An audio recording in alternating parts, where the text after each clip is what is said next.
Lourenço. Na igreja que eu frequento mesmo, há uns tempos atrás, assim, até quando eu comecei a ir para a igreja, tinha muitos costumes que hoje os jovens de hoje faz e ninguém questiona, mas na época não podia fazer, porque essa juventude parece que é uma juventude que tem muita informação, que tem muito conhecimento, que as pessoas mais velhas já não conseguem lidar com elas mais, que já não conseguem conversar com elas, que elas têm muitas outras referências, que elas já estão preparadas para tudo aquilo que elas estão dispostas a ser, né? Tanto intelectualmente quanto no meio estrutural em que elas vivem assim.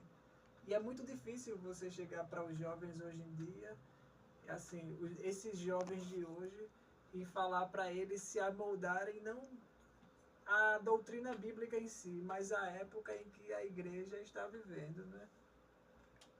É difícil, todas as épocas, na verdade, foram difíceis. Todas as épocas tiveram as suas dificuldades. Hoje nós falamos da nossa época porque é aí que nós estamos vivendo.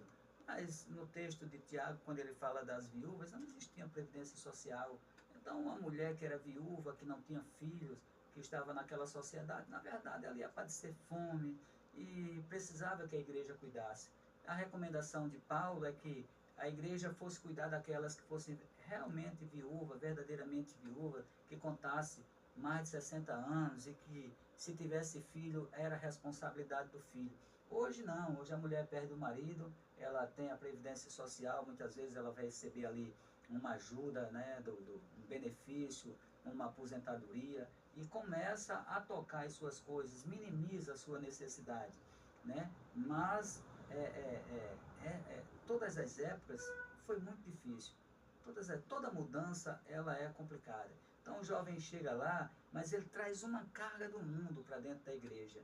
E essa coisa ela não some de forma estanque. É questão de processo. É questão de processo. Então precisa trabalhar essa palavra de Deus. E quando a palavra entra no jovem, quando ele entende aquilo, as mudanças começam a acontecer. Agora, a mudança não acontece em todos. Muitos vão chegar lá, passarão alguns dias e irão sair. Parábola da semente, né? Terreno fértil, pedra. Galas que Davi tinha, ele perdeu, né? Muitos dos outros, o próprio Cristo foi passar 40, não teve nada, Jesus, né? Então parece que quando Deus queria ter um contato maior com os homens, ele tirava tudo que o mundo diz que dá prazer ao homem, né? É porque a primeira coisa que Deus quer quebrar de nós, como seres humanos, como seus servos, é o nosso orgulho. Porque ele diz que o orgulho, ele precede a queda. Né? A soberba em si, ele precede a queda. Então ele quer tirar do homem, quer que o homem se esvazie. Na oração da irmã Tamires, que a gente fosse esvaziado de nós mesmos e que o Espírito atuasse sobre nós.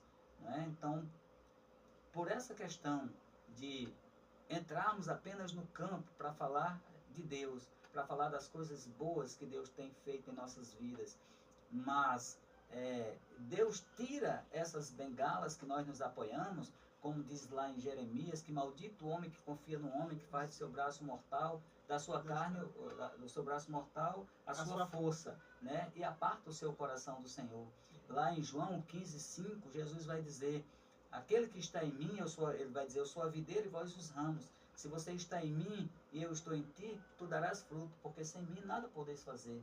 Então, nós dependemos de Deus, nós dependemos de Cristo. Ele sem nós continua sendo Deus e continua sendo Cristo. E nós não somos ninguém. Né? Então, ele tira tudo aquilo que nós nos apoiamos para nos mostrar que sem ele nós não somos nada. Sim. Nós somos nada, porque ele diz que nada podeis fazer. Então nós não temos esse poder, essa autoridade. Então, maldito o homem que confia na sua força, que diz eu posso, que vai acontecer. Você vai planejar, como diz lá em Provérbio, mas a resposta, ela precisa vir de Deus. E muitas vezes nós estamos orando, pedindo a Deus, e Tiago diz que nós não recebemos porque pedimos mal, não sabemos o que pedir. Mas Deus é tão misericordioso que diz que o Espírito intercede por nós com gemidos inexprimíveis nas nossas orações, porque nós não sabemos orar como convém.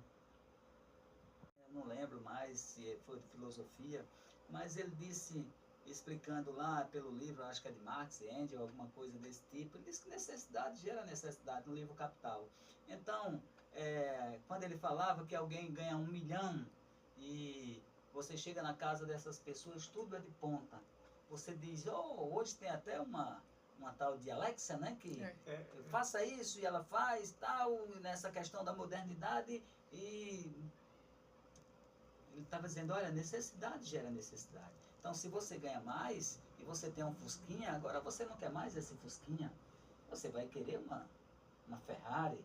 E se você ganha para ir além da Ferrari, você vai querer esse outro bem. Então, esses sonhos de o homem sonha, realiza, e ele vai estar sempre sonhando para querer realizar, porque essa necessidade vai gerar necessidade. E ele quer sempre mais, sempre mais, sempre mais, e ele nunca vai estar satisfeito. Exatamente. Por isso que Paulo diz que a gente precisa ter contentamento.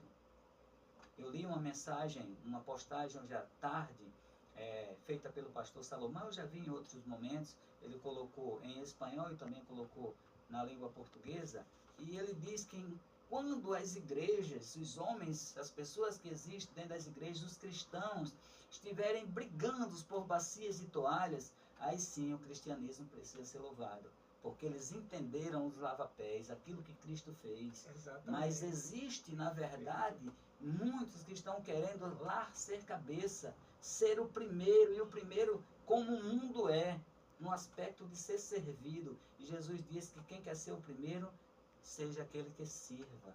Então, é diferente. Estar no corpo de Cristo é para servir, não para ser servido. Entende? E é isso que o mundo não entende. Por isso que não adianta discutir com o mundo, porque você discute um campo e o mundo está vendo por outro.